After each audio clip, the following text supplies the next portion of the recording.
મિત્રો, 2 દિવસ પહેલાની ઘટના છે. કેવડિયા ખાતે 2 યુવાનોને જયેશભાઈ સાનાભાઈ તડવી, સંજયભાઈ ગજેન્દ્રભાઈ તડવી ઢોરમાર મારવામાં આવે છે.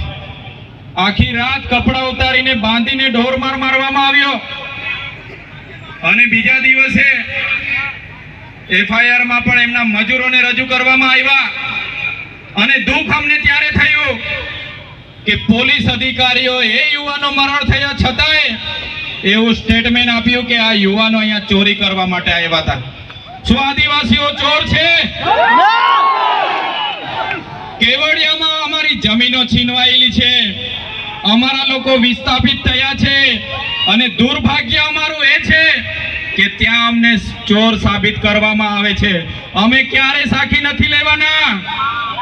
જે લોકોએ અમને ચોર કીધા છે આવનાર દિવસમાં એનો જવાબ પણ એ લોકોએ આપવો પડશે, એનો ખુલાસો પણ એ લોકોએ કરવો પડશે.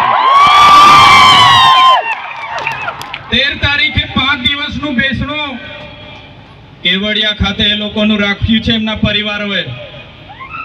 ત્યારે એ લોકોની આપવીતી જોઈને, એ યુવાનોને જે રીતે મારવામાં આવ્યા એ જોઈને ખરેખર એટલી બેરહેમીથી આદિવાસી યુવાનો પર અત્યાચારો થયા છે. ત્યારે આ 13 તારીખે આજના મંચ પરથી તમને આહવાન કરું છું, કેવડિયાવાળા એકલા નથી, એમની સાથે ડેડિયાપાડાના લોકો પણ છે. 13 તારીખે આખું કેવડિયા અમે ભરી દઈશું. તૈયાર છો બધા? પોલીસના મિત્રોને પણ કેમ છું, ઘણા પોલીસ અધિકારીઓ આપણા સમાજના છે, એમને પણ હું આજના મંચ પરથી કેમ છું. તે દિવસે કેવડિયા જતા વચ્ચે નાકા આવશે ને તો તમે જાણો ને તમારું કામ જાણે. આદિવાસી સમાજ અંગ્રેજો સામે પણ ઝૂક્યો નથી.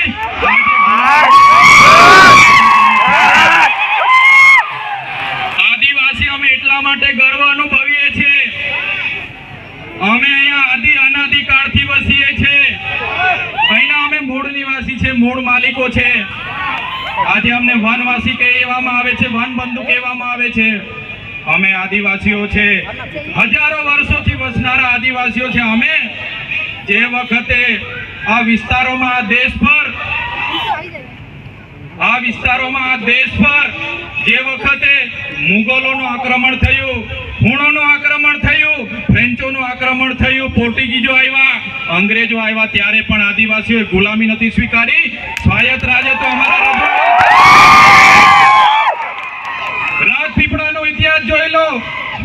નાંદોદ અમારા નંદ ભીલની નગરી હતી. સાગબારા અમારા કુંવર વસાવાનું રજવાડું હતું. ખેલાદામમાં અમારા રાજા પાંઠાવીનો દેવનું રજવાડું હતું. અમારા રજવાડાઓને જેન પેન પ્રકારે હેરાન પરેશાન કરીને ખદેડીને આજે અમને આદિવાસીઓને વિભાજિત કરવામાં આવ્યા છે. તમે રામાયણ વાંચી લેજો.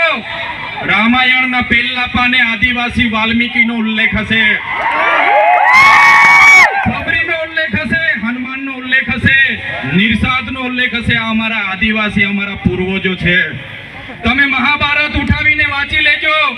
જે એકલવ્ય છે અમારા આદિવાસીના પૂર્વજ છે. તમે મહારાણા પ્રતાપનો ઇતિહાસ વાંચી લેજો. એમાં પૂજા ભીલ, દુધા ભીલ અમારી જે સેના હતી, અમે એ સમાજમાંથી આવીએ છીએ એટલે અમને ગર્વ છે. શિવાજીનો ઇતિહાસ વાંચી લેજો. બેવડા ભીલ જે સેના લઈને આવ્યા હતા એ અમારા આદિવાસી હતા. આદિવાસી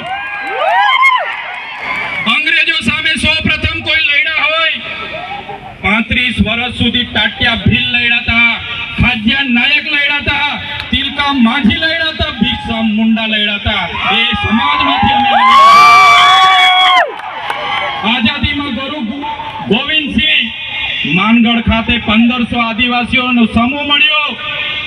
અંગ્રેજોએ ગોળીબાર કરીને હત્યાકાંડ કર્યો, 1500 આદિવાસી મરી ગયા. આજે ઇતિહાસમાં અમારા આદિવાસીઓને જગ્યા નથી મળી. અમે ક્યારે સાખી નથી લેવાના. જે રીતે આદિવાસીઓ સાથે અન્યાય થયો, આજે દેશમાં આઝાદીનો અમૃત મહોત્સવ મનાવવામાં આવે છે, કરોડો રૂપિયાના તાઇફાઓ કરવામાં આવે છે. આદિવાસી વિસ્તારમાં મોટા ડેમો બનાવી દેવાથી આદિવાસી વિસ્તારમાં મોટા સ્ટેચ્યુ બનાવી દેવાથી, રોડ હાઈવે બનાવી દેવાથી આદિવાસીનો વિકાસ થવાનો નથી. આદિવાસીઓને ડેમનું પાણી આપો, સારી શાળા આપો, સારી કોલેજ આપો, સારા ડોક્ટર આપો, સારી યુનિવર્સિટી આપો, તો જ આદિવાસીનો વિકાસ થવાનો છે. આજે ગુજરાતમાં 15% આદિવાસીઓ વસે છે, દેશમાં 8% આદિવાસીઓ વસે છે.